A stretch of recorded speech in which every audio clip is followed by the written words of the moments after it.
Hello everyone, आप सभी का स्वागत है आपके अपने यूट्यूब चैनल पूजा ढिल्लों पर। हमारे चैनल को लाइक कीजिए, शेयर कीजिए और सब्सक्राइब कीजिए। इसी तरीके से हमारे चैनल के साथ बने रहिए। आज हम स्टार्ट करेंगे क्लास 10th का चैप्टर 1 केमिस्ट्री का चैप्टर 1 स्टार्ट कर रहे हैं, जिसका नाम है केमिकल रिएक्शंस एंड इक्वेशंस। इसके अंदर हम पढ़ेंगे केमिकल रिएक्शंस क्या होती हैं, इक्वेशंस क्या होती हैं। तो फर्स्ट टॉपिक है हमारा केमिकल रिएक्शंस। केमिकल रिएक्शन क्या होती है? It is a process in which one or more substance formed new substance. मतलब इसके अंदर क्या होता है कि मतलब एक या दो से ज्यादा सब्सटेंस आपस में मिलकर एक नए सब्सटेंस को बनाती है, मतलब नई चीज को बनाती हैं। इसे कहते हैं chemical reaction. And it can't be reversible by physical method. ये जो प्रोसेस होती है, जो केमिकल रिएक्शन होती है, ये रिवर्सिबल नहीं होती बिना, मतलब खाली फिजिकल प्रोसेस के जरिए ये रिवर्सिबल नहीं होती। बाय केमिकल रिएक्शन प्रोसेस ये होती है रिवर्सिबल, बट फिजिकल मेथड से ये रिवर्सिबल नहीं होती। फिजिकल मेथड्स जो कि हम 9th क्लास में पढ़ चुके हैं, जो कि हैं मैग्नीशियम फिल्ट्रेशन, स्ट्यूफिकेशन, डिस्टिलेशन और इवेपरेशन। नेक्स्ट है chemical reaction involves. Chemical reaction जो है उसके अंदर क्या क्या इन्वॉल्व होता है? तो चेंज इन स्टेट होता है, चेंज इन कलर होता है, change in temperature and evolution of gases. Change in state क्या होता है, मतलब क्या टर्म है ये? तो उसके अंदर हमें पता होना चाहिए चेंज इन स्टेट कैसे होता है। केमिकल रिएक्शन जो होती है वो पहले जो सब्सटेंस होता है वो उसके अंदर केमिकल रिएक्शन होने के बाद जो दूसरा सब्सटेंस है उसका जो स्टेट होता है वो चेंज हो जाता है। मान लीजिए जो आपकी केमिकल रिएक्शन है उसके अंदर जो पहला सब्सटेंस है वो कोई सॉलिड है, और उसके बाद उसकी जब रिएक्शन हम करवाते हैं केमिकल रिएक्शन, तो उसके बाद जब वो प्रोडक्ट बनाएगा तो वहां पे जो उसका स्टेट होगा वो या तो गैसियस स्टेट में चेंज हो जाएगा या लिक्विड में चेंज हो जाएगा। यानी सॉलिड से लिक्विड या सॉलिड से गैस में चेंज होना, ये इसका स्टेट चेंज होना होता है। इसी प्रकार से चेंज इन कलर, यानी जब हम कोई भी रिएक्शन करवाते हैं उसके अंदर कोई सब्सटेंस अगर येलो रंग कलर का है, रिएक्शन होने के बाद हो सकता है वो रेड हो जाए, ब्लू हो जाए या किसी भी कलर में चेंज हो सकता है। ये इसका चेंज इन कलर होता है। इसी प्रकार टेम्परेचर में भी चेंज आता है और इवोल्यूशन ऑफ गैस में भी चेंज आता है। इसके अंदर हमारा जो डेली रूटीन होता है लाइफ का, या डेली लाइफ जो हमारी है, उसके अंदर जो केमिकल रिएक्शंस हैं उनका क्या प्रभाव पड़ता है या क्या इफेक्ट पड़ता है। तो उसके कुछ एग्जांपल हैं, जैसे डाइजेशन ऑफ फूड, हम खाना खाते हैं उसका पचना, रेस्पिरेशन, हम जो सांस लेते हैं वो ये भी आता है केमिकल रिएक्शन में ही आता है। Rusting of iron, formation of curd, हम दही बनाते हैं वो भी केमिकल रिएक्शन है। हमारे गेट जो लोहे के होते हैं उनमें अगर जंग लग जाता है वो भी क्या होती है? केमिकल रिएक्शन होती है। ऐसी बहुत सारी रिएक्शंस हैं जो हमारी डेली लाइफ में होती हैं। इसमें रिएक्टेंट और एक प्रोडक्ट होता है जो हमारी केमिकल रिएक्शंस होती हैं। तो रिएक्टेंट क्या होता है? Who take part in chemical reaction, मतलब जो कि पार्ट लेता है, भाग लेता है हमारी केमिकल रिएक्शंस के अंदर, वो हमारा रिएक्टेंट होता है। रिएक्टेंट ऑलवेज लेफ्ट साइड लिखा जाता है और प्रोडक्ट हमेशा राइट साइड लिखा जाता है। प्रोडक्ट क्या होता है? The substance which are formed in a chemical reaction, मतलब जब रिएक्शन हो जाती है हमारी केमिकल रिएक्शन, उसके बाद जो सब्सटेंस बनता है वो हमारा होता है प्रोडक्ट। इसके कुछ एग्जाम्पल हमारी जो एनसीईआरटी बुक है उसके अंदर दिया गया है, जैसे कि when magnesium ribbon burn in air, अगर हम जो मैग्नीशियम रबड़ है उसको हवा के अंदर जलाएंगे, हवा यानी यहाँ ऑक्सीजन होता है, क्योंकि जब हम आग जलाते हैं तो उसको जलने के लिए ऑक्सीजन की जरूरत होती है। गिवन अस मैग्नीशियम ऑक्साइड, जब हम उसको बर्न करते हैं तो वो वहां पे मैग्नीशियम ऑक्साइड देता है। ये एक्टिविटी 1.1 है एनसीईआरटी की। तो यहाँ पर जो मैग्नीशियम रिबन है और जो एयर है, एयर जो हमने ऑक्सीजन ली है, वो यहाँ पे रिएक्टेंट है, और जो हमें प्रोडक्ट मिला है वो मैग्नीशियम ऑक्साइड मिला है। इसका फॉर्मूला और इसकी बैलेंसिंग वगैरह हम आगे पढ़ेंगे। नेक्स्ट इसमें हमारा केमिकल इक्वेशन। केमिकल इक्वेशन के अंदर अब हम पढ़ेंगे कि कैसे केमिकल रिएक्शन होती है और कैसे ये बनती है। A chemical reaction can be represented by chemical equation. जो केमिकल रिएक्शन होती है वो दर्शाई जाती है केमिकल इक्वेशन के जरिए। It involves uses of symbols of substance. मतलब ये जो रिएक्शन है हमारी केमिकल इक्वेशन जो हम कर रहे हैं केमिकल रिएक्शन की, यहाँ पर जब हम किसी चीज को लिखते हैं तो वो हम बाय सिंबल्स लिखते हैं सब्सटेंस के। जैसे कि मान लीजिए हमने अभी पीछे पढ़ा कि मैग्नीशियम रिबन को हम बर्न कर रहे हैं एयर की प्रेजेंट में, तो वहां पर जो मैग्नीशियम है उसका सिंबल लिखेंगे हम और ऑक्सीजन का सिंबल लिखेंगे, फिर उनकी रिएक्शन करवाएंगे फर्दर। और जब हम इनकी रिएक्शन करवाते हैं तो जो रिएक्शन जिनके बीच में हो रही है वो रिएक्टेंट होते हैं, और उनकी रिएक्शन होने के बाद जो हमें मिल रहा है वो हमारा प्रोडक्ट होता है। और ये सब इनके हम यहाँ पे जो दर्शाएंगे वहां पे हम इनके फिजिकल सिंबल भी दिखाएंगे। इनके जो फिजिकल स्टेट्स जो हमें लिखने होते हैं इनके साथ रिएक्शन में, वो सॉलिड होते हैं, लिक्विड और गैस, एक्वस। तो हमें यहाँ पे एक टर्म और मिली कि एक्वस क्या होता है। तो एक्वस सॉल्यूशन क्या होता है? It is a solution in which solvent is water. ये एक ऐसा सॉल्यूशन होता है जिसके अंदर जो सॉल्वेंट होता है वो वाटर होता है, और जो सॉल्यूट होता है तो वो जो सॉल्यूट है जो वाटर के अंदर सॉल्वेंट मतलब सॉल्यूशन बना हुआ है, तो उस सब्सटेंस को हम एक्वस बोलेंगे। और यहाँ सॉल्वेंट क्या हुआ? वाटर। अब हम यहाँ पे आपको करके दिखाते हैं केमिकल इक्वेशन कैसे लिखी जाती है। तो हमारा जो हमने पीछे एग्जांपल पढ़ा था, मैग्नीशियम रिबन को जब हमने बर्न किया in the present of air तो हमें मैग्नीशियम ऑक्साइड मिला था। तो हम यहाँ पे लिखेंगे कि मैग्नीशियम जो है हमारा Mg, उसको हमने बर्न किया in the present of O2, oxygen की प्रेजेंट में हमने उसको बर्न किया और हमें मिला मैग्नीशियम ऑक्साइड। अब ये हमारी क्या हो गई? केमिकल इक्वेशन हो गई। इस केमिकल इक्वेशन को जब हम लिखते हैं, अब हमें यहाँ बैलेंसिंग भी देखनी है इनकी। हमारा यहाँ मैग्नीशियम सिंगल है, यहाँ भी हमारा मैग्नीशियम सिंगल है, बट यहाँ हमारा ऑक्सीजन डबल में है और यहाँ हमने ऑक्सीजन सिंगल में लिया है। जब हम इक्वेशन को बैलेंस नहीं करते और ऐसे ही लिखते हैं तो उसको स्केलेटन केमिकल इक्वेशन कहते हैं। और जो ये एरो है ये हमारा रिएक्शन को, जो रिएक्शन है उसकी जो डायरेक्शन होती है यानी दिशा होती है उसको प्रेजेंट करता है ये एरो, कि हमारी जो रिएक्शन है वो किस डायरेक्शन में हो रही है। जो ये एरो है इसके टेल साइड में हमारा रिएक्टेंट होता है और हेड साइड में ये हमारा प्रोडक्ट होता है। इसको बैलेंस हम कैसे करेंगे? देखिए, जैसे यहाँ O2 है तो हम यहाँ पे 2 लगा देंगे और हमारा ऑक्सीजन बैलेंस हो जाएगा। तो हमें देखना है कि मैग्नीशियम यहाँ पे 2 हो गए हैं और यहाँ मैग्नीशियम 1 है, तो हम यहाँ पे भी क्या कर देंगे? इसके आगे 2 लिख देंगे। अभी हमने ऊपर पढ़ा था कि इनके साथ हम इनके फिजिकल स्टेट भी लिखते हैं, तो हमें वो भी यहाँ पे लिखना है। जैसे मैग्नीशियम यहाँ पे सॉलिड है और हमारा ऑक्सीजन यहाँ पे गैस है क्योंकि ये एयर थी, और फिर जब ये रिएक्ट करते हैं तो हमें दोबारा से क्या मिलता है? सॉलिड। पढ़ेंगे how to balance a chemical equation. तो पहले तो हम एक टेबल बना लेंगे और ये देखेंगे कौन सी इक्वेशन हमें बैलेंस कर देनी है। मान लीजिए हमने आयरन लिया, आयरन में वाटर रिजॉल्व किया और हमारी रिएक्शन होके वहाँ पर फेरस ऑक्साइड बना। हम आयरन को फेरस भी बोलते हैं, यहाँ पे इसे हम फेरस ऑक्साइड बोलेंगे। अभी हम देख रहे हैं कि हमारी जो ये इक्वेशन है ये बैलेंस नहीं है, तो हम जो हमने टेबल बनाई है उसके अंदर इसको पुट करेंगे। तो हमारा जो रिएक्टेंट है वहाँ पे फेरस कितना है? रिएक्टेंट में फेरस कितना है यानी आयरन कितना है? 1 है। फिर हमारा जो हाइड्रोजन है रिएक्टेंट में वो कितना है? 2 है। और ऑक्सीजन कितना है? 1 है, यानी 1 एटम ऑफ ऑक्सीजन है, 2 एटम ऑफ हाइड्रोजन और 1 एटम ऑफ आयरन। अब देखेंगे प्रोडक्ट में हमारे फेरस के आयरन के कितने एटम हैं। तो यहाँ हमारे 3 हैं, ऑक्सीजन हमारे कितने हैं? 3 हैं, हाइड्रोजन हमारे 2 हैं। अब हम इन्हें बैलेंस करेंगे, तो बैलेंस कैसे करेंगे कि हम इनमें इनटू करेंगे जितने की कमी होगी।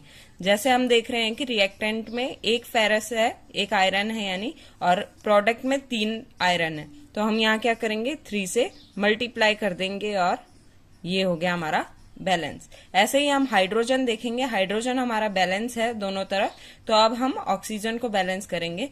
हमारा रिएक्टेंट में ऑक्सीजन 1 एटम है और प्रोडक्ट में हमारा 3 एटम है, तो यानी हम यहाँ पे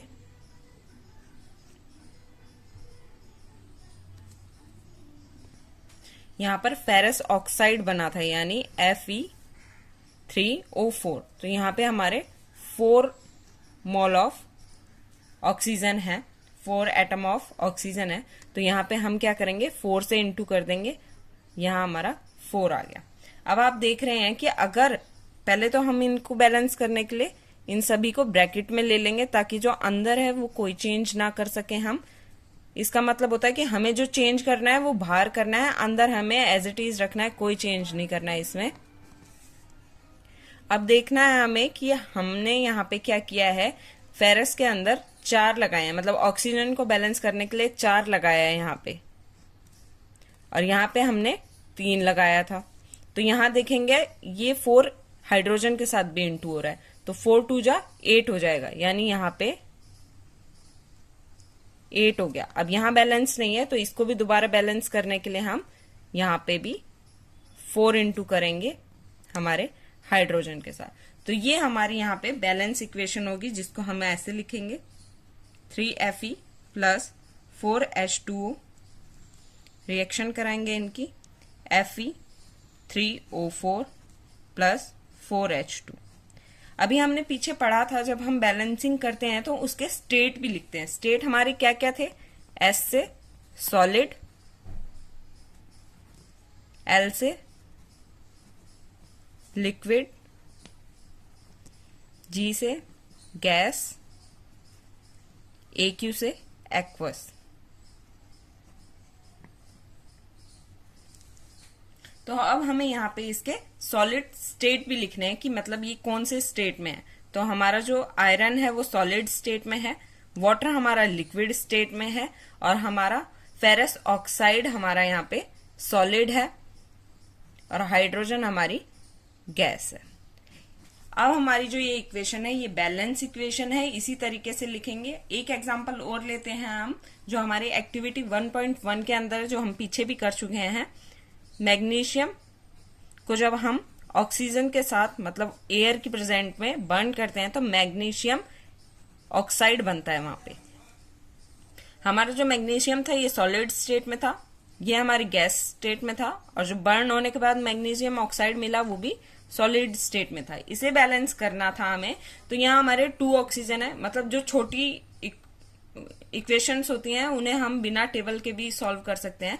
और अगर आप बहुत ज्यादा प्रैक्टिस करेंगे इनकी, बार बार लगातार कई इक्वेशंस बनाएंगे, तो आपको ये टेबल बनाने की जरूरत नहीं पड़ेगी, आपको इजीली बैलेंस कर पाएंगे आप। तो यहाँ हमारे 2 ऑक्सीजन है, तो हमें यहाँ बैलेंस करना है, 2 ऑक्सीजन लगाएंगे। अब देखिए यहाँ पे मैग्नीशियम भी 2 हो गया, और हम यहाँ पे भी 2 लगा देंगे। अब हमारी जो इक्वेशन है वो बैलेंस इक्वेशन है। नेक्स्ट हमारा टॉपिक है टाइप ऑफ केमिकल रिएक्शंस। तो हम आगे पढ़ेंगे कि टाइप ऑफ रिएक्शंस कितनी है। फर्स्ट टाइप ऑफ रिएक्शन है हमारा केमिकल रिएक्शन है कॉम्बिनेशन रिएक्शन। कॉम्बिनेशन रिएक्शन में क्या होता है, 2 या 2 से ज्यादा कोई भी रिएक्टेंट होते हैं वो कंबाइन होके कोई एक सिंगल प्रोडक्ट बना लेते हैं। तो हम उसको सिंपली लैंग्वेज में लिख सकते हैं, ए में जब हम बी को ऐड करेंगे A plus B is equal to A B, यानी ये 2 रिएक्टेंट है, या यहाँ 3 भी हो सकते हैं, 4 भी हो सकते हैं, मतलब 2 या उससे ज्यादा रिएक्टेंट आपस में मिलकर एक प्रोडक्ट बनाते हैं, उसे हम कॉम्बिनेशन रिएक्शन कहते हैं। इसके एग्जाम्पल हैं जैसे बर्निंग ऑफ कोल, मतलब कार्बन को जब हम एयर की प्रेजेंट में बर्न करते हैं तो हमारा कार्बन डाइऑक्साइड बन जाता है। ऐसे ही हाइड्रोजन जब ऑक्सीजन के साथ फॉर्मेशन करता है, मतलब ये हमारा फॉर्मेशन ऑफ वाटर है, जब हमारा हाइड्रोजन ऑक्सीजन के साथ जुड़ता है तो वो वाटर बना लेता है। तो ये था हमारा कॉम्बिनेशन रिएक्शन, जिसके अंदर 2 या 2 से ज्यादा रिएक्टेंट आपस में कंबाइन यानी जुड़कर एक सिंगल प्रोडक्ट बनाते हैं। सेकेंड है हमारा डिकम्पोजिशन रिएक्शन। डिकम्पोजिशन रिएक्शन में क्या होता है, कोई एक रिएक्टेंट वो क्या होता है, सेपरेट हो जाता है और 2 या उससे ज्यादा प्रोडक्ट बना लेता है। इसमें क्या होता है कि एक जो हमारा रिएक्टेंट है वो स्प्लिट हो जाता है, यानी अलग हो जाता है और 2 अलग अलग प्रोडक्ट बनाता है। इसके भी कई टाइप हैं। पहला है हमारा थर्मल डिकम्पोजिशन, और सेकंड है हमारा इलेक्ट्रोलाइटिक डिकम्पोजिशन, थर्ड है हमारा फोटोलाइसिस डिकम्पोजिशन। अब हम इन तीनों पॉइंट को डिटेल में पढ़ेंगे आगे। चलिए फर्स्ट पॉइंट पढ़ते हैं जो कि हमारा था थर्मल डिकम्पोजिशन। थर्मल डिकम्पोजिशन में क्या होता है कि इसके अंदर हमें मतलब सेपरेट करने के लिए किसी भी कंपोनेंट को हीट की जरूरत पड़ती है। जैसे हम कैल्शियम कार्बोनेट है जो इसके अंदर, उसको जब हम हीट देंगे तो वो क्या होगा, कैल्शियम ऑक्साइड में और कार्बन डाइऑक्साइड में ब्रेक डाउन हो जाएगा।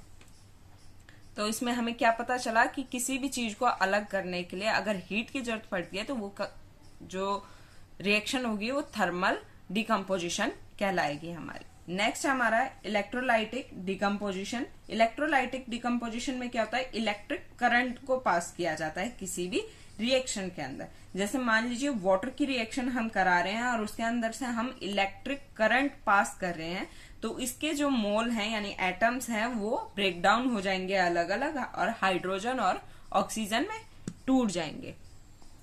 नेक्स्ट है हमारा photolysis decomposition. Photolysis decomposition reaction जो होती है वो सनलाइट की प्रेजेंट में होती है। तो सनलाइट के प्रेजेंट में क्या होगा, ये कोई एक कंपोनेंट वो क्या होगा, सनलाइट की प्रेजेंट में रह के दो अलग अलग एलिमेंट्स में ब्रेक डाउन हो जाएंगे। जो हमारा सिल्वर क्लोराइड है, यहाँ पे जो सिल्वर क्लोराइड है वो सनलाइट की प्रेजेंट में ब्रेक डाउन हो जाएगा इनटू सिल्वर एंड क्लोरीन। जो ये रिएक्शन होती है सनलाइट की प्रेजेंट में, ये यूज होती है ब्लैक एंड व्हाइट फोटोग्राफी के अंदर। जो हमारी ब्लैक एंड व्हाइट फोटोग्राफी हम करते थे पहले या होती हैं अब भी कई जगह, तो उनमें यूज होता है हमारा ये फोटोलाइसिस डिकम्पोजिशन।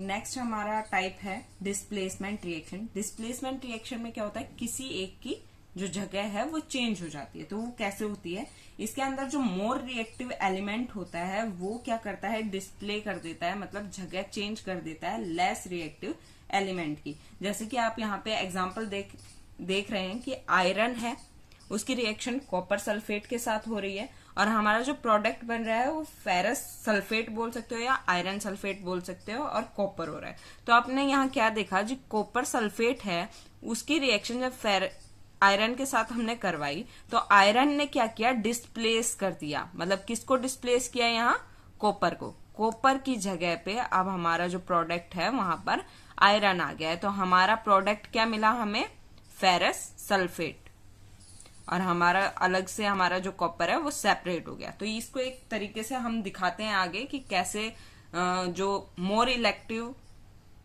रिएक्टिव एलिमेंट है वो कैसे लेस रिएक्टिव एलिमेंट की जगह को चेंज कर देता है।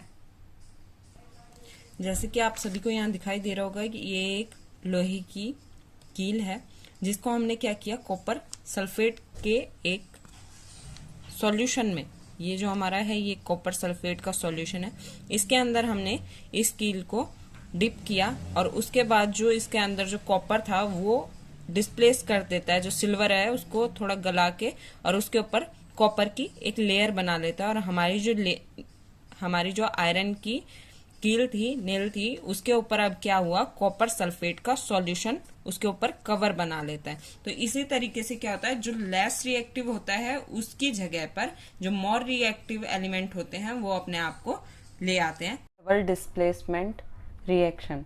डबल डिस्प्लेसमेंट रिएक्शन से पहले हमने इसके और टाइप्स पढ़े थे, 3 टाइप्स पढ़े थे। 4th टाइप आपका double displacement reaction.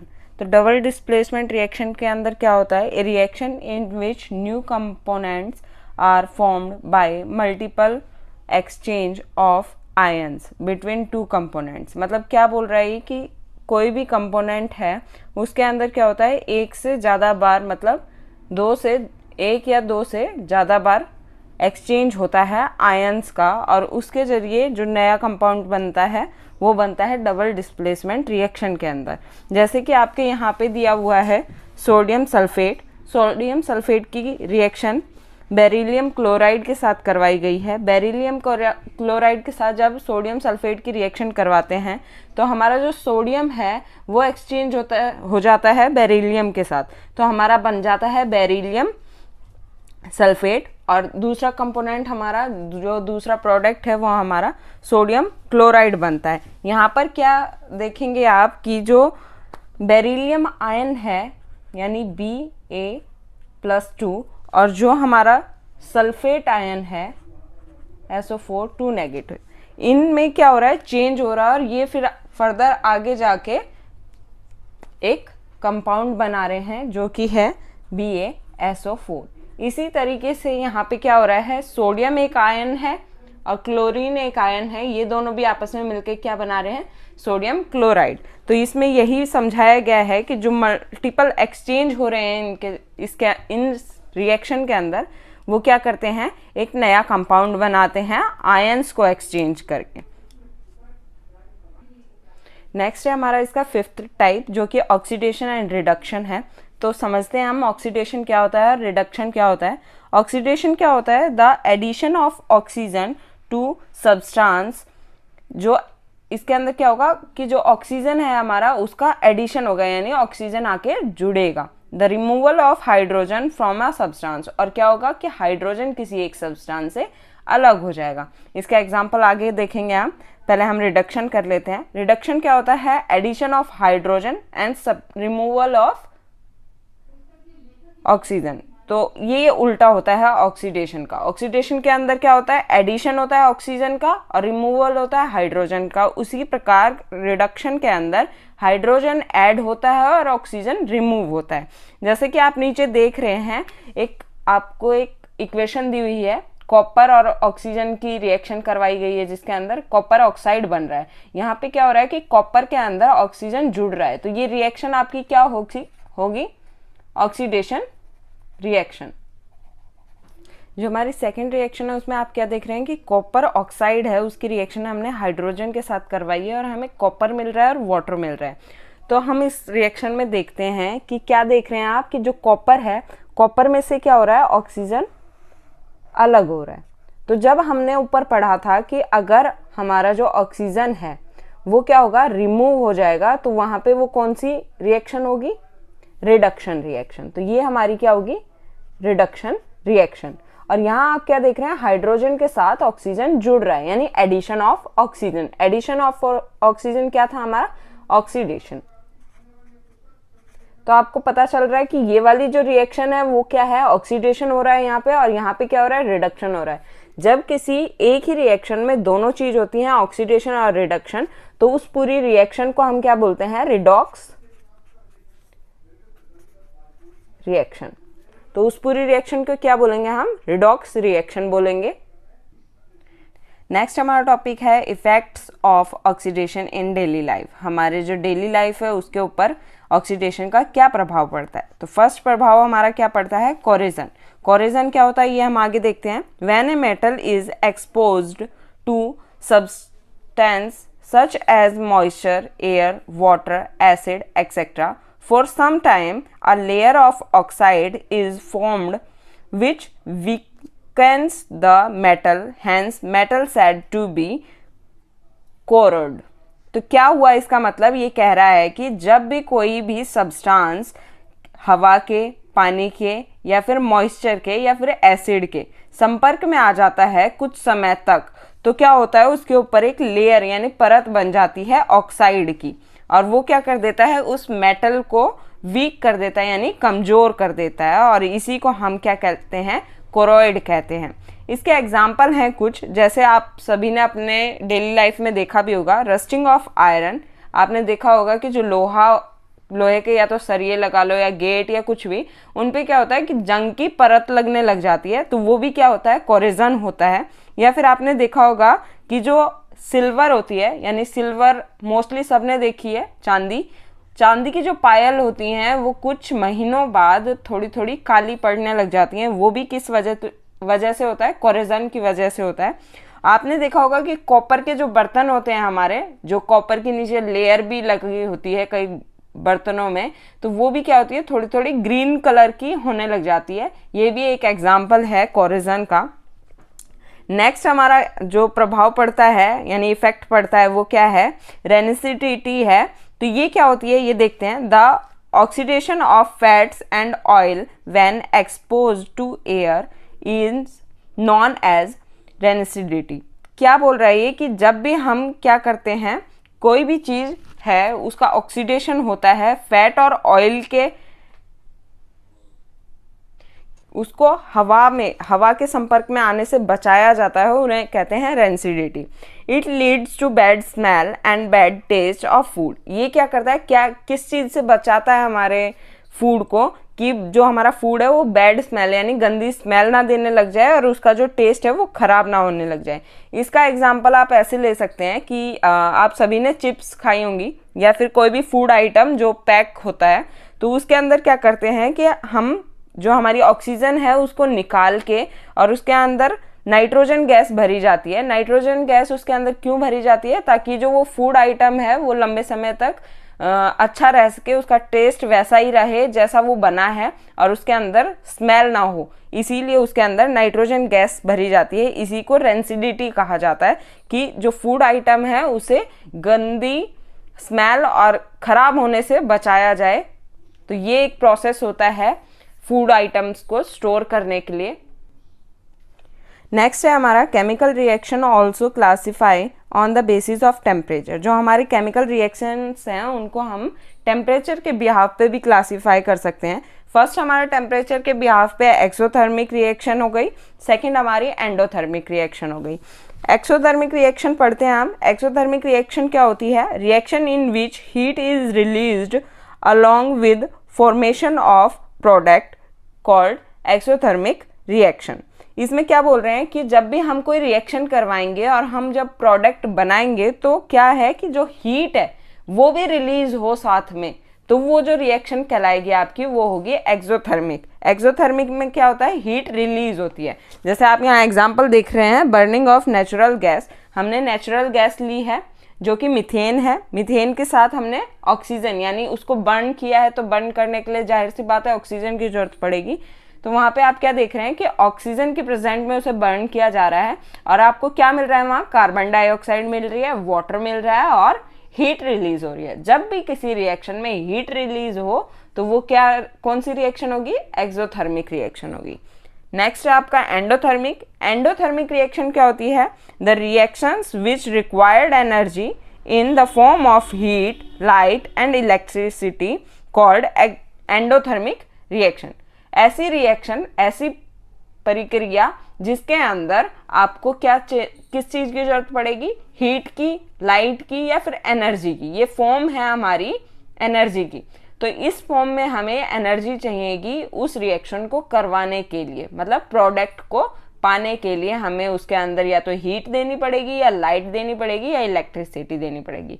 Endothermic reaction का एग्जाम्पल आप सभी पीछे पढ़ चुके हैं। डीकम्पोजिशन रिएक्शन जितनी भी थी हमारी वो सभी एंडोथर्मिक रिएक्शन के एग्जाम्पल्स हैं।